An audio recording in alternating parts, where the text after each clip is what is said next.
Hi, everybody. Welcome to Wednesday noon happy talks and reflection talk, right? So, my job is to assist and guide us to stay closer to our hearts, to stay closer to our true intention for our lives. Whatever that dream you have is, whatever your calling is, whatever is true for you in your heart, my job is here to assist you and guide you to remove all these vrittis that they call it in Sanskrit and yoga, or distractions, mental distractions that keep us away from centeredness in our heart.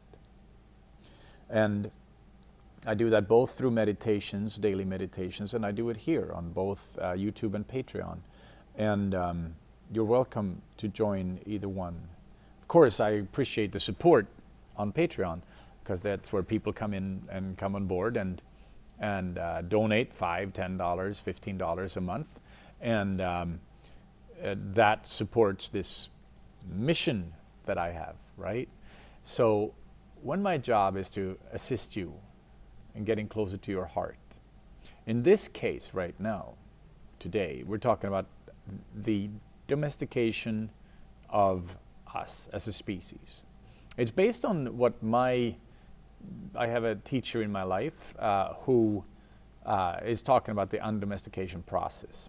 Her name is Ombute, and she's a shamanic practitioner who does beautiful energy work. And you can look her up at Healing the Unseen or Ombute. Now, when we talk about domestication, and we're talking about our society being a very square box that we have to learn to live within, that we have to learn how to become good citizens of this world. Meaning, don't listen to yourself, don't listen to your heart, don't listen to what you want, don't be yourself. Be something that other people or society as a whole wants you to be. And what has happened is that, this is most likely not a conspiracy. This is most likely just kind of an unfortunate part of our evolution as humans. But in order to have societies that function, we all had to learn sort of the same thing. We had to learn in school how to fit in, how to adjust, how to not be yourself. And so even already when we're 7 years old or 6 years old, we go to school. And at some point pretty soon, we start to learn to please our teacher. We start to learn how to be, to get good grades in school. Because if we have good grades in school, our parents will like us, our teacher will like us, and we will be head of the class. And we might have a better future than other people. So from that point of view, of course, smart to get good grades. Not so smart when it comes to listening to your own heart. When it comes to listening inwards in who you are, trying to seek approval from everyone else outside of ourselves is not a very healthy place to live from or in. It creates a lot of discord and a lot of stress in our lives, because we are constantly busy trying to figure out how can they like us, how can I get them to like me, how can I get them to like me, how can I get my partner to keep liking me, how can I get all these things, all these people to keep liking me so I can feel safe. So we're caught up in this enormous wheel of people pleasing, enormous juggernaut of people pleasing.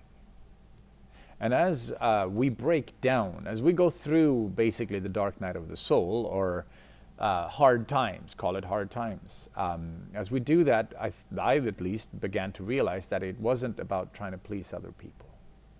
Somewhere along the lines, I learned harshly, the hard way, that pleasing others is never going to make you happy. And of course, it's easier said than done. But if you look inwards, if you listen to your heart, the solution is never to please somebody else. The solution is always to listen to your heart. Not always easy. The voice of your heart can be a little muddled, and for me as well. It can be muddled by outer distractions and outer voices that say, well, you should do this, no, you should do that. So it can be tricky.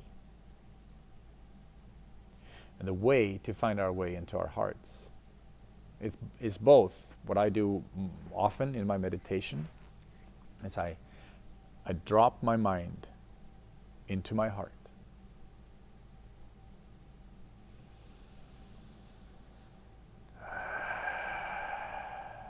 Now, I didn't coin that expression either.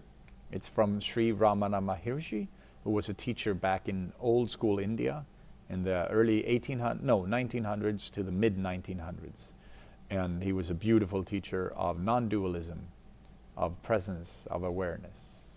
He was also talking about self-inquiry. Self-inquiry as in who am I? So the practice of dropping your mind into your heart and then asking yourself, who am I?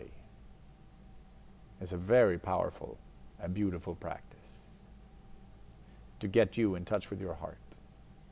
As we can drop our minds into our heart, we begin to realize and recognize what is truly important in life. We begin to feel into ourselves. And that becomes an undomestication process. That becomes a process of breaking free of the boundaries that has been put on us, placed upon us in society.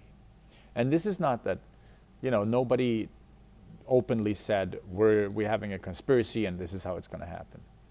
No, this is how humanity became. We evolved into this place, and now we have to learn to evolve past that place. We have to learn to evolve into our hearts, open up for new dimensions in life, and acknowledging and living with our true animalistic nature in our hearts. Because we are animals, we're just trying to be civilized. But unfortunately for most of ourselves, the civilization process, the part of the civilization, means we have to give up almost all of ourselves in order to fit into the box. So today's talk is about you finding yourself. You coming back into yourself and letting go of the expectations that we think society has placed upon us. Or they have placed that upon us, but we are here to let go of that. So as your guide through that, and as your guide into your heart, I would like to encourage you to find your way into your inner stillness. And from there, you can explode into the world through your heart.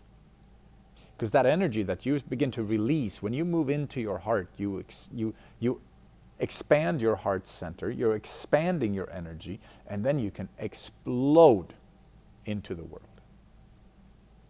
And thereby, when we move into the world, we begin to shift the energy field. We begin to shift how other people feel around us.